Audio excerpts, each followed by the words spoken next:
Realm, and so the aim of this track originally was to show how the Amen break has been used and sampled into jungle. I did this by recording my own Amen break in the studio with Wacko's help, and essentially just bounced it out, mixed it in Logic and bounced it out, and this is the Amen break, or my recreation of the Amen break.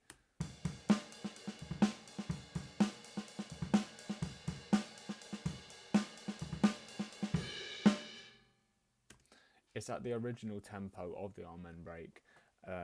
We did, when recording it, like try out some different tunings with the snare.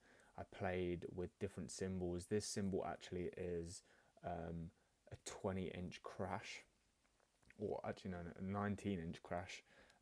It just sounded better than the ride. The ride kind of, I wouldn't think it would sound good pitched up and sped up, so I ended up choosing the crash cymbal.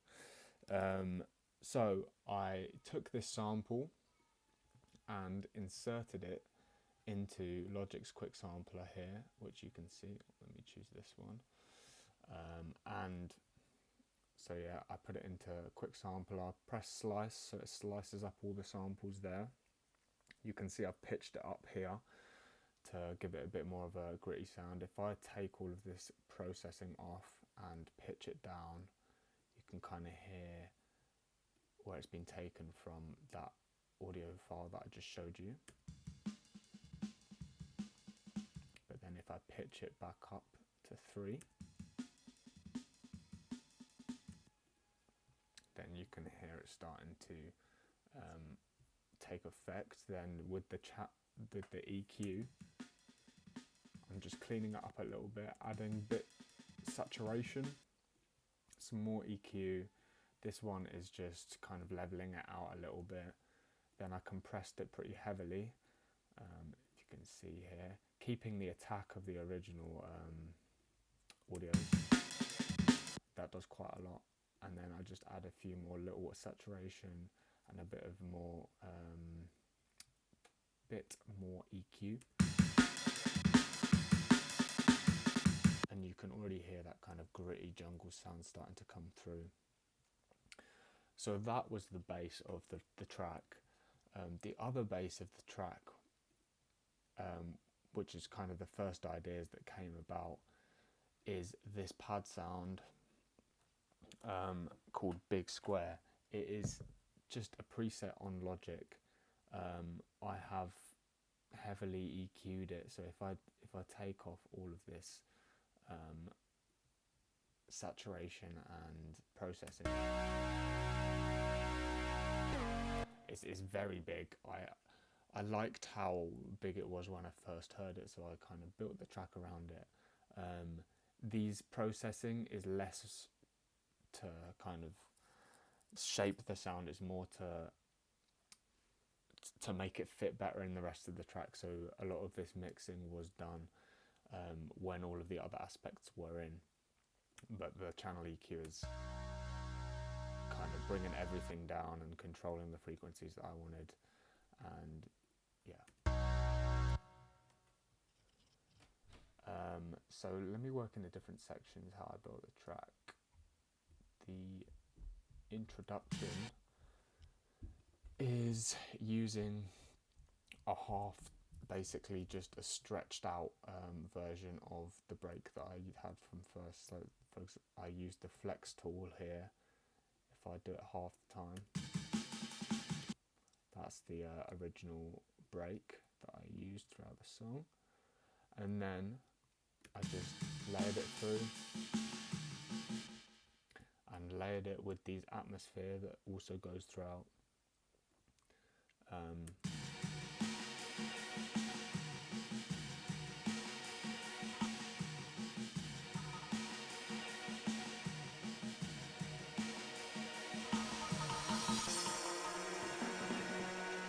Down here you can hear these effects that go throughout, basically accentuating any transitions. So in the first drop here, and then leading into the first, where everything comes in.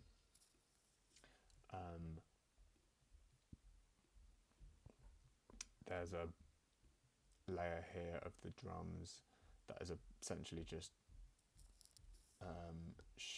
kind of giving a bit of a tease to what's to come with this layer here, which is quite mental, but it kind of fits in with the rest of it. Again, I've got a lot of processing to kind of give it that grungy jungle feel. And then we move on to like the last build up for the first build up. I've basically got these tambourine and cymbal. The tambourine is automated to kind of go up in volume, so that you've got like the rising tension there, and then you've got this drum break coming in here with the distortion tone knob going up, so it's kind of opening as we go towards the drop. In addition, we've got these other like toms. They kind of fit in between the different rhythms, and these other synths here.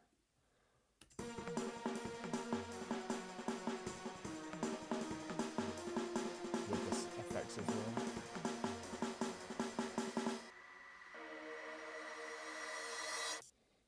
That is essentially the whole build up. And then we get to the first drop, which I'll explain the drums first. So we've got this layer that I was talking about earlier, which is the basis of the drums, but I've added it or layered it with these other sounds here. So this is the layer which is essentially just this audio file bounced, and I've put fat effects on it, but only decided to use the bit crusher here, which is essentially just providing like the grit on the top. It's like you can hear it here, but layered with the drums just helps it pop out a little bit. And we've got these two kind of more roomy sounds with the drums. Sounds a bit weird, but I kind of like how it sounds with the rest of it. And then we've got this main pad that I was saying before. Originally, I had all this bass information as well, but I was trying to boost it later on, and it didn't really sound very good in the mastering suite, so I added this really deep sub bass.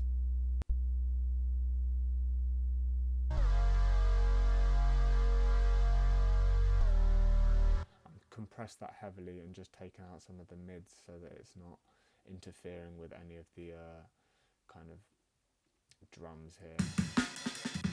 Oh, I forgot to say that all of these drums is in a group, and that group is compressed, and there is some pretty heavy EQ going on here, which essentially is just giving a lot of the low end. So if I take this off, but then if I put it back on again,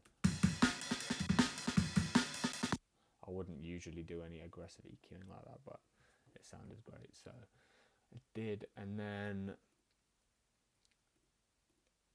this atmosphere is essentially the end of the layers for the first drop, but is essentially what makes the track sound so good.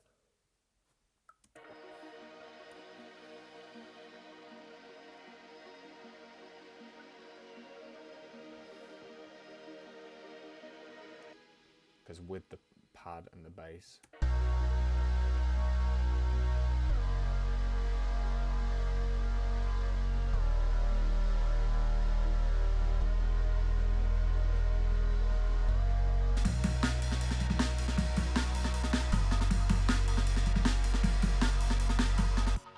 also in the drums I forgot to talk about this. This is just this little section of the break from the beginning.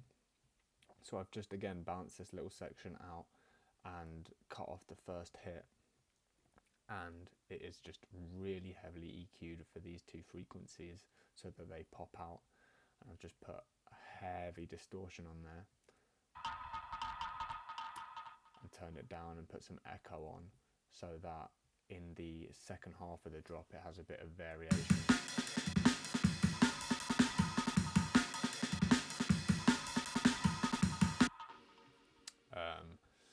So going out of the first drop, we get into a kind of post-drop section. I originally I had the drums going through this whole section, but I took it out and it worked a lot better.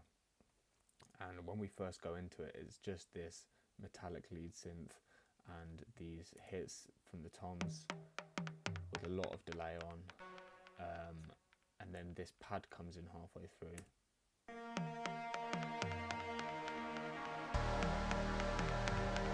Provides like an ethereal moment and moves into the next section.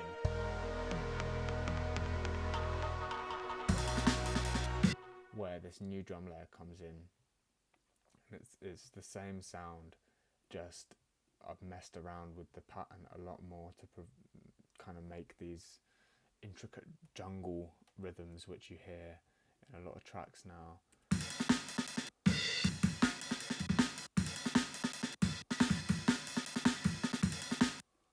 Again, sampled this underneath just to provide a bit of layering, and it's got all of the other layered drum sounds too, with the tambourine to give it a bit of momentum, etc. Underneath, that pad is doing the same thing,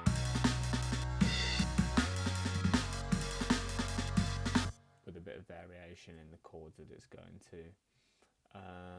And then, for the first time in the track so far, these atmospheres cut out.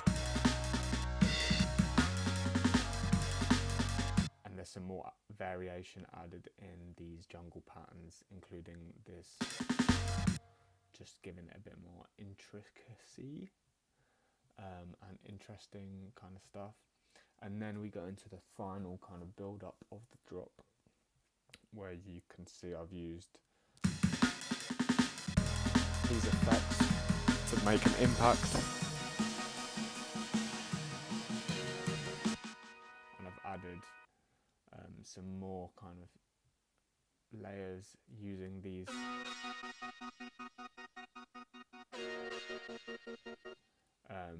kind of stabs, and I think how I did it was, it's just this sound going throughout, but I've just chopped it up and put lots of effects on it to make it sound like it's a revolving synth. You can see it's pretty aggressively EQ'd there to kind of pop it out from the drums. I've also got the atmosphere come back in there, and the halftime drums from the intro to space it out a little bit, in with the other layer and some this new synth that I added just for this, which kind of providing some like emotional stuff there.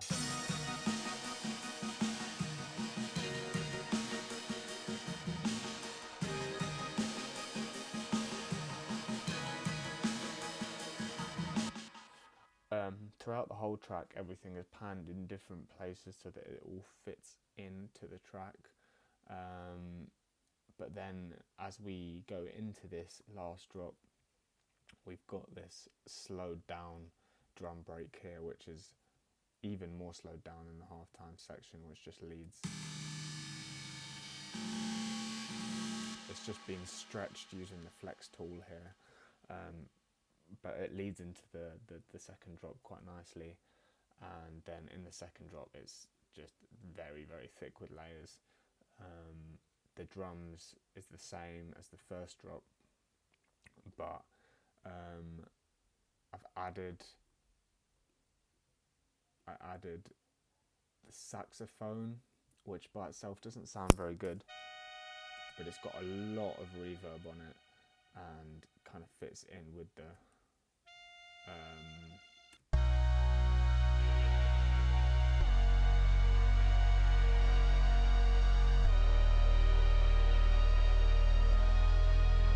to add to that ethereal kind of sound. So if I play the drop here,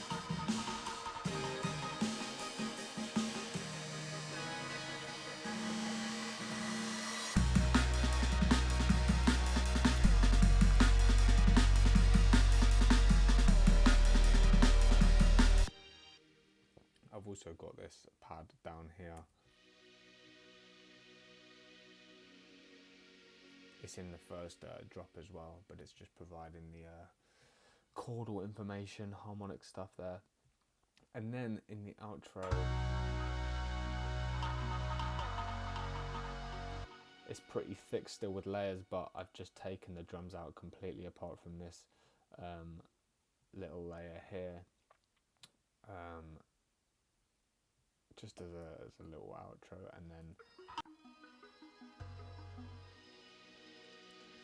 it's all automated going down as well, so that it doesn't drop out too quickly. And yeah.